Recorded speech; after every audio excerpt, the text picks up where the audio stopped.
सलीम कुत्ता सोबतची पार्टी भाजपच्या पदाधिकाऱ्यांना आयोजित केली होती। खासदार संजय राऊतांचा आरोप। पदाधिकारी व्यंकटेश मोरेचे फडणवीसांसोबतचे फोटो दाखवत राऊतांचा आरोप। आदित्य ठाकरेंच्या वरळी मतदारसंघात मुख्यमंत्र्यांची स्वच्छता मोहीम। 2.5 वर्षात झालेला कचरा साफ करतोय मुख्यमंत्र्यांची टोलेबाजी। 2024 ला कुणाची घाण साफ होईल लवकरच समजेल, खासदार संजय राऊतांचा पलटवार। 26 जानेवारीपासून मुंबईच्या आझाद मैदानात जरांगेंचं आमरण उपोषण। 20 जानेवारीला अंतरवाली सराटीतून मुंबईच्या दिशेने रवाना होणार। राम मंदिर सोहळ्याचा आणि आंदोलनाचा काहीही संबंध नाही, आमची लढाई सर्वसामान्यांच्या हक्कासाठी न्याय मागणीसाठीची, मनोज जरांगेंची प्रतिक्रिया। मराठा समाजाचा ओबीसीत समावेश करा ही मागणी संविधानिक, मराठा सेवा संघाचे पुरुषोत्तम खेडेकर यांची स्पष्टोक्ती। मनोज जरांगेंची क्रिकेटच्या मैदानात फटकेबाजी। जालन्याच्या अंतरवाली सराटीतील मैदानावर क्रिकेट खेळण्याचा घेतला आनंद। ठाण्याच्या कळवा हॉस्पिटलमधील मृत्यूकांडवरून 2 अधिकारी निलंबित, तर 4 अधिकाऱ्यांवर निलंबनाची टांगती तलवार। सुनील केदार यांच्यावर शासकीय वैद्यकीय रुग्णालयाच्या अतिदक्षता विभागात उपचार सुरू। शनिवारी केदार यांच्या सिटी स्कॅन, एमआरआयसह इतर चाचण्या करण्यात आल्या। कोरोना नियंत्रणासाठी नवीन टास्क फोर्सची प्रक्रिया सुरू। आयसीएमआरचे माजी अध्यक्ष डॉक्टर रमण गंगाखेडकर अध्यक्षपदी। राज्यात 35 नव्या कोविड रुग्णांची नोंद। ऍक्टिव्ह रुग्णांची संख्या 100 वर। गेल्या 24 तासात एकाही रुग्णाचा मृत्यू नाही। कोरोनाच्या नव्या व्हेरियंटशी सामना करण्यासाठी नाशिकच्या मालेगावातील सामान्य रुग्णालय तयार। 200 व्हेंटिलेटर आयसीयू बेडची निर्मिती। 20 टन क्षमता असलेली ऑक्सिजन व्यवस्था सज्ज। मुंबई पुणे एक्सप्रेसवेवर सलग दुसऱ्या दिवशी वाहतूक कोंडी। खोपोलीजवळील बोरघाटात वाहनांच्या लांबच लांब रांगा। मध्य आणि हार्बर रेल्वे मार्गावर आज mega block. Matunga Mulund up down जलद मार्गावर, तर पनवेल वाशी दरम्यान दोन्ही मार्गांवर मेगा ब्लॉक। नेरूळ खारकोपर बेलापूर मार्गावरील लोकलचा वेग वाढवण्याच्या निर्णयाची अंमलबजावणी सुरू। रेल्वे रुळांलगत जमिनीवर अतिक्रमण करून उभारलेल्या 16 बांधकामांवर रेल्वे प्रशासनाचा हातोडा। मुंबईतील गेटवे ऑफ इंडिया परिसरात आता फेरीवाल्यांना नो एंट्री। कचरा, चहाचे कप फेकणाऱ्यांवर दंडात्मक कारवाई। सलग सुट्ट्यांमुळे अलिबागचे समुद्र किनारे पर्यटकांनी फुल। सुट्ट्यांचा आनंद घेण्यासाठी पर्यटकांची समुद्र किनाऱ्यावर गर्दी।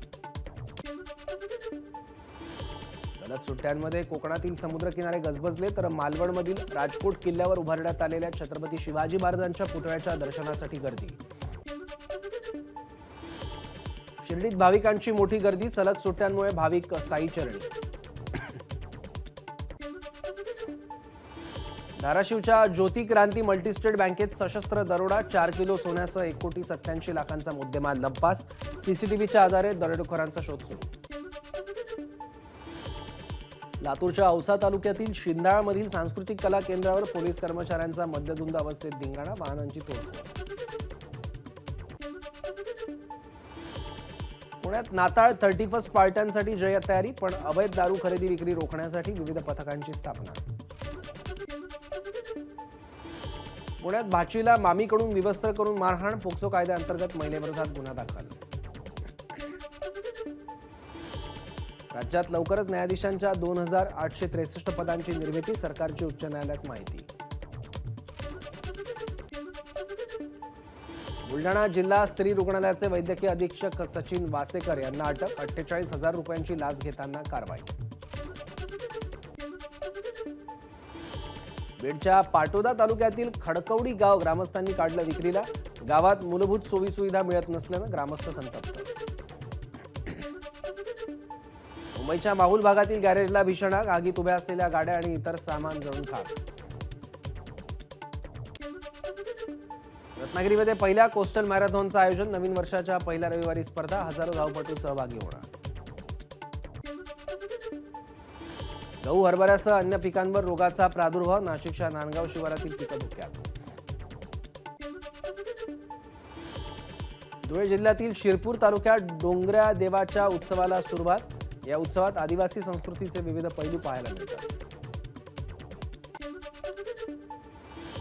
खंडणी घेताना भाजप नगरसेवकाला रंगेहात अटक. रिक्षा रांगेत लावण्यावरून कांदिवलीत रिक्षाचालक आणि मनसे कार्यकर्त्यांमध्ये वाद. शेकडो रिक्षाचालकांची समतानगर पोलीस ठाण्यात धाव.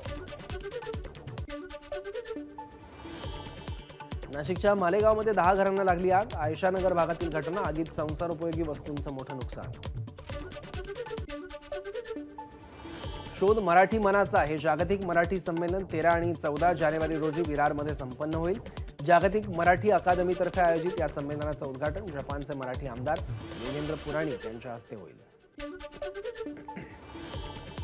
केंद्रीय क्रीडा मंत्रालयाकडून कुस्ती महासंघाची मान्यता रद्द. कुस्ती संघाचे नवनियुक्त अध्यक्ष संजय सिंग यांचं निलंबन. कुस्तीपटूंच्या आंदोलनाला यश. कुस्तीपटू साक्षी मलिकला पाठिंबा देण्यासाठी कुस्तीपटू वीरेंदर सिंग देखील पद्मश्री पुरस्कार परत करणार. तर सचिन तेंडुलकर आणि नीरज चोप्रा यांना टॅग करत या प्रकरणी आपला निर्णय देण्याचं केलं आवाहन. राजकीय रणनीतिकार प्रशांत किशोर यांची चंद्राबाबू नायडू यांच्याशी चर्चा. 2019च्या आंध्र प्रदेश विधानसभा निवडणुकीसाठी प्रशांत किशोर यांनी जगनमोहन रेड्डी यांच्या पक्षासाठी बनवली होती रणनीती. राजस्थानमधील पोखरण इथं भारतीय लष्कराच्या वतीनं आयोजित प्रात्यक्षिकं पाहण्यासाठी राष्ट्रपती द्रौपदी मुर्मूंची उपस्थिती. यावेळी देशाच्या संरक्षणासाठी सैनिकांची तयारी आणि वचनबद्धतेचं राष्ट्रपतींकडून कौतुक. जम्मू काश्मीरमधील पूंछ आणि राजौरी जिल्ह्यांमध्ये इंटरनेट बंद. दहशतवादी हल्ल्याच्या जवळ 3 नागरिकांचे मृतदेह आढळल्यामुळे खबरदारी. पाकिस्तानचा घुसखोरीचा डाव फसला. जम्मू काश्मीरमधील अखनूरमध्ये 2 दहशतवादी ठार. पाक लष्कराच्या मदतीनं घुसखोरीचा प्रयत्न. तामिळनाडूतील रामेश्वरमच्या पंबनमध्ये एका मासेमारीच्या बोटीला भीषण आग. आगीवर नियंत्रण मिळवण्याचे प्रयत्न. नवी मुंबईत आंतरराष्ट्रीय महिला टेनिस स्पर्धा सोमवारपासून सुरू होणार. नवी मुंबई स्पोर्ट्स असोसिएशनच्या वतीनं आयोजित स्पर्धेत एकूण 17 देशातील 91 महिला टेनिसपटू सहभागी होणार. मोटिवेशनल स्पीकर विवेक बिंद्राविरोधात दिल्लीच्या नोएडा पोलीस ठाण्यात एफआयआर दाखल. पत्नीला मारहाण केल्याचा विवेक बिंद्रावर आरोप. राजस्थानमधील पोखरण इथं भारतीय लष्कराच्या वतीनं आयोजित प्रात्यक्षिकं पाहण्यासाठी राष्ट्रपती द्रौपदी मुर्मूंची उपस्थिती. यावेळी देशाच्या संरक्षणासाठी सैनिकांची तयारी आणि वचनबद्धतेचं राष्ट्रपतींकडून कौतुक.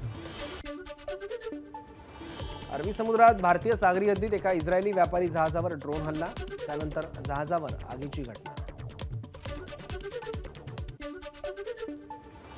तैवानमध्ये 2 वेळा भूकंपाचा धक्का. रिश्टर स्केल 6.3 आणि 4.6 इतकी भूकंपाची तीव्रता.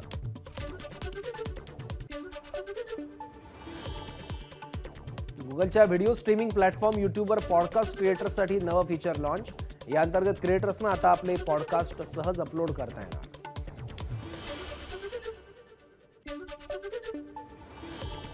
अभिनेत्री मृण्मयी देशपांडेची बहीण गौतमी देशपांडे लवकरच विवाह बंधनात अडकणार. स्वानंद तेंडुलकर सोबतचे फोटो शेअर करत गौतमीने दिली माहिती. गौतमीच्या मेहंदी सोहळ्याचे फोटो सोशल मीडियावर व्हायरल. सलमान खानचा भाऊ आणि अभिनेता अरबाज खान दुसऱ्यांदा विवाह बंधनात अडकणार. शुरा खान असं अरबाजच्या भावी पत्नीचं नाव. बहीण अर्पिताच्या घरी हा विवाह सोहळा संपन्न होईल. एबीपी माझा, उघडा डोळे बघा नीट.